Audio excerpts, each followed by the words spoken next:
আজকে আমাদের কি হলো, আমরা কি হয়ে গেলাম আজ। মুআজ্জাজ মুহতারাম হাজিরিন, বড় কষ্ট আমার লাগে, বড় কষ্ট তো আমার, যখন দেখি কোনো ওলামায়ে ইকরাম, কোনো আলেম নামের জালেম যারা যখন তারা বলাৎকারে লিপিবদ্ধ হয়, কোনো জিনাহের কাজে লিপিবদ্ধ হয়, তখন তো কষ্টটা আমার লাগে। কিন্তু এটাও কষ্ট লাগে যে অসংখ্য এইরকম ঘটনা আছে, যেই ঘটনাগুলোর কোনো রকমের তার সাথে কোনো বিন্দু পরিমাণ তার সাথে কোনো সম্পর্ক নাই, এমন অসংখ্য অসংখ্য আলেম জড়িত হচ্ছেন ষড়যন্ত্রের মুখে। কিন্তু আমি বলতে চাই যে আজকে আমাদের কি হলো, আমরা বেফাক নিয়ে বসে আছি। বেফাকের কি দায়িত্ব, আমি বড় কষ্ট করেই বলছি, বেফাকের কি দায়িত্ব। একটা মাদ্রাসায় ষড়যন্ত্রের শিকার, বেফাক থেকে কোনো ধরনের পদক্ষেপ নেওয়া হচ্ছে না, কোনো ধরনের তদন্ত নেওয়া হচ্ছে না। আমরা কি শুধু বেফাকে শুধু আমরা পরীক্ষার ফিস দিব, আর বৎসরে যে ফি এটা দিব, আর পরীক্ষার সময় আসলে পরীক্ষা দেওয়াবো, এটাই কি আমাদের কাজ? আমাদের উপরে কি তাদের কোনো দায়িত্ব নেই? আমি তো মনে করি তাদেরও আমাদের উপরে দায়িত্ব আছে। হ্যাঁ, আমি ছোট মানুষ, আমার এই কথাগুলা বলা যদিও আমার জন্য ঠিক হচ্ছে না, তবু আমি বলবো, আজকে যারা আমরা যাদেরকে সারে তাজ মনে করতেছি, এই বিষয়গুলো নিয়ে তারা কেন চুপ রয়ে আছেন? তারা এই বিষয়গুলো নিয়ে কেন চুপ হয়ে আছেন? সব ঘটনাই তো সত্য নয়।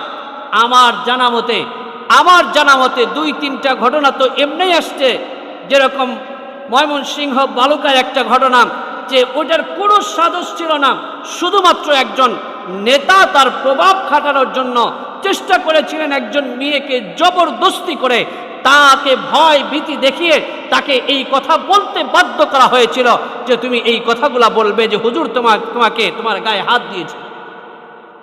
পরবর্তীতে যখন গার্ডিয়ান আসছে, তারা যখন প্রতিবাদ করেছে, তাকে ছেড়ে দিতে বাধ্য হয়েছে। এরকম অহরহ ঘটনা রয়েছে। আমাদের ভয়পুরের একটা প্রাইমারি স্কুলের মৌলভী স্যার, তাকে গ্রেফতার করে নিয়ে গেল, তাকে একটা অপবাদ দিয়ে নিয়ে গেলেন। তারপরে যখন ডিএনএ টেস্ট করলেন, কোনো ধরনের তার সাথে এর সাথে কোনো প্রকারের সম্পৃক্ততা না পাওয়ার কারণে তিনিও মুক্তি পেয়ে গেলেন। এরকম অসংখ্য ঘটনা আজকে আমাদের সামনে আসছে। আমাদের মুরব্বীরা চুপ কেন? এটার প্রতিবাদ হচ্ছে না কেন? যদি তার সাথে সেই কাজের সাথে কোনো আলেমের যদি সম্পৃক্ততা থাকে, তার কঠিন বিচার, এটাও যেমন চাওয়া বেফাকের জন্য দায়িত্ব। একটা মাদ্রাসার শিক্ষক ষড়যন্ত্রের শিকার হওয়া, তার পক্ষে দাঁড়িয়ে এটার বিচার আদায় করাও, এটাও বড়দের দায়িত্ব এবং বেফাকের দায়িত্ব আমি মনে করি।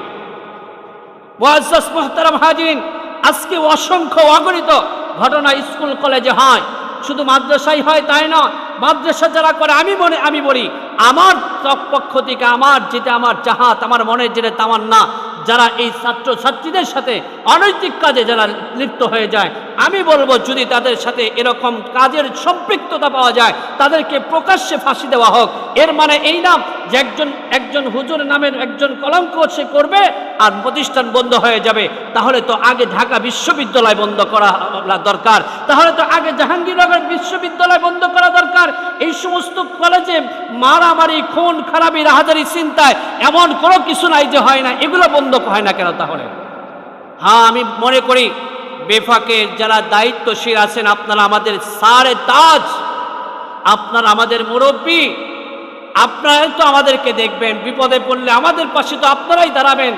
আমাদেরকে দেখেন, তদন্ত করেন। যদি কোনো ধরনের অপ্রীতিকর ঘটনার সাথে ওই আলেম জড়িত না হয়, যেই সাংবাদিকেরা এই ঘটনাগুলোকে ধারাওভাবে ফলো করে থাকে, তাদের বিরুদ্ধে মানহানি মামলা করুন, 5টা মামলা করেন, দেখবেন যে এরা আর এই হুজুরদের উপরে যে অহেতুক কিছু জুলুম নির্যাতন করে, এটা থেকে তারা দূরে চলে যাবে, সাহস পর্যন্ত পাবে না। এই জন্য আমি বলি, আপনারা সারে তাজ আপনারা আমাদের মুরব্বী।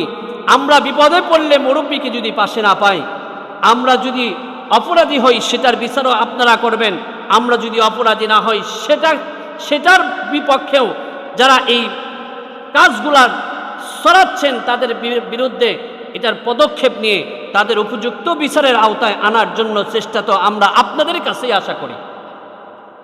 আজকে মাদ্রাসার নামে বিভিন্ন রকমের ষড়যন্ত্র চলতেছে। গত পরশুদিন দেখলাম এক মহিলাকে সুন্দর বুরকা পরিয়েছেন, চাকচিক্য কাজ করা বুরকা পরায়া এক পার্কে ঘুরতে গিয়েছেন। দীর্ঘ সময় একটা ঘরের মধ্যে অবস্থান করেছেন, বের হয়েছেন, কিছু যুবকেরা তাকে ধরে ফেললেন। ধরে ফেলার পরে বলেন আমার বোন, একবার বলেন বোন, আবার বলেন যে আমার বউ। পরবর্তীতে যখন বলছে এই বাড়িতে ফোন দাও, বলে ফোন দিতে হবে কেন? এবার যখন ওই বুরকা পরা মেয়ে যিনি ছাড়ছেন তাকে যখন বলছেন, তিনি কথা বলেন না, একটু যখন বলছেন বুঝতে পেরেছেন এই পুরুষ মানুষ, তখনই তাকে ধরা হয়েছে। তাকে খুলে পরবর্তীতে দেখা যাচ্ছে একজন পুরুষ মানুষ। এটা মাদ্রাসা ষড়যন্ত্র ধ্বংস করার একটা বিশাল ষড়যন্ত্র চলতেছে। মুরব্বীদেরকে আমি করজোরে অনুরোধ করব, আর্জি জানাবো যে আপনারা এগুলার যেখানেই এই ধরনের অপ্রীতিকর ঘটনা ঘটছে সেখানে একটা তদন্ত কমিটি দেন।